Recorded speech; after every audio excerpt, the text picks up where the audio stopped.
Hey, Jay, how long did it take for you individually to sort of understand what this new staff was about and realize that, hey, it's kind of been a crappy few months here, but I think I can trust these guys maybe? It didn't take me too long. Just coming in, just knowing a little bit of background, doing a little research. It didn't really take me long to know that these guys mean what they say what they mean, and they coming in for one thing, and that's to win games. Awesome. To piggyback that, I asked Coach Highboy, I asked the guys last night when they were on the shows with us. Cedric Tillman said he kind of got a feeling when Heupel sat down in that meeting room that first night, and then Jabari said his real first feeling was the first padded practice because it was just different. You all were having fun. It was just had a different feel to it. Was there a point in time where you're like, okay, we might can work with this? Yeah. Yeah, basically when, like he said, when Coach Hype came and talked to us, he was basically laying down the rules and the things that he wants to see out of the program and the ways that he's gonna manipulate everything, the way we can get what we want out of the program is when I really thought and sat down and it came to me that this is a group of coaches that really mean what they say and they're for the players and they want to win games and they want to get Tennessee back to where it's supposed to be. There were a bunch of guys that were seniors last year that had the extra year and went somewhere else. There are a few guys that stayed around. For you, what went into the decision to stick around? Did you ever consider leaving? And do you feel like that's sort of been rewarded, your perseverance to stay here? Never really had the thought about leaving.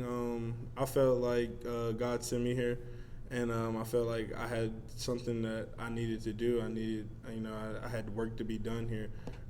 So that went into my decision to stay.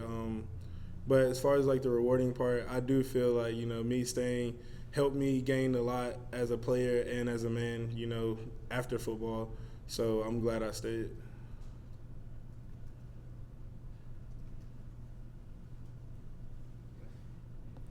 Jay, what's this Vanderbilt game come to mean to y'all? I mean, I know that you think of it historically, it's maybe Tennessee, Florida, Tennessee, Georgia, Bama, but this is the in-state game.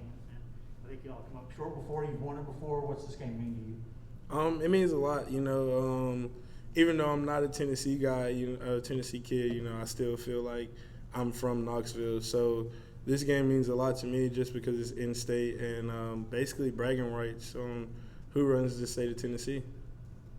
Yeah. Jay, just what's this weekend going to be like for you? How much family, friends you're going to have in town? You're going to be able to fight back your emotions? What do you think is going to be going through your head on Saturday? This game is going to be just like any other game, It is senior night, which is my last night playing in Neyland, which is a bittersweet moment. But after all, the accolades and extra, at the end of the day, it's still football and it's still a game that we got to play on Saturday.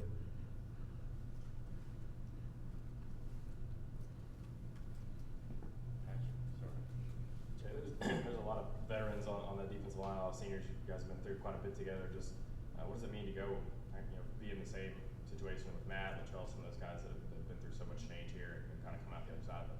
Man, it's a good feeling. We joke around all the time about it, just the things that we've been through and the things that we've persevered through. And it's just good to see that all our hard work and perseverance is finally paying off and we're actually getting the payment that we deserve. Jay, was there ever a time last week where you were even a little bit concerned that y'all weren't totally focused? I know late in the season, you come from playing so many SEC games to then you're playing South Alabama. Did you ever feel like the team was going to lose focus, or were you ever worried about that? Nah, I wasn't really worried about us losing focus. Our coaching staff does a good job with getting us focused and letting us know that at any given moment, you can be beat. This is a game where whoever shows up and play for 60 minutes, that's mostly the team that's going to come out on top. So there's never really a chance where I was worried that we were going to lose focus because I knew that with the senior class that we have and our coaching staff, we weren't going to allow that to happen. Yeah, Amari Thomas has really come on here towards like the last half of the season. From your vantage point, kind of what's it been like watching him grow and make plays? It's been good. Amari is a guy that when he came in, I took him under my wing a little bit, and just kind of taught him the ropes a little, as I would say. But it's been a great pleasure, just watching him grow and become the football player that I knew that he could be in the end. And I'm very excited to see what he has in store for the future.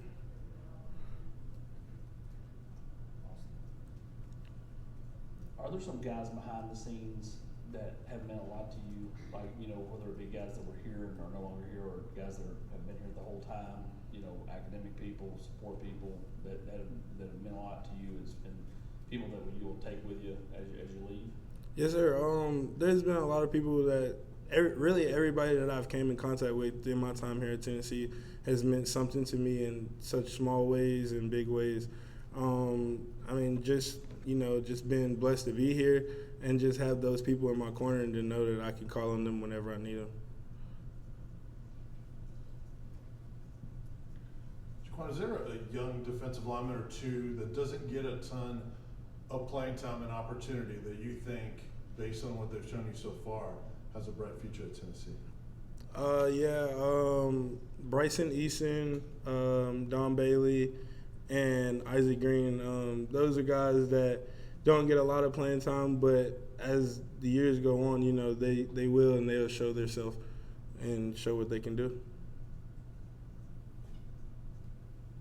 Thanks, Jay. All right, appreciate it.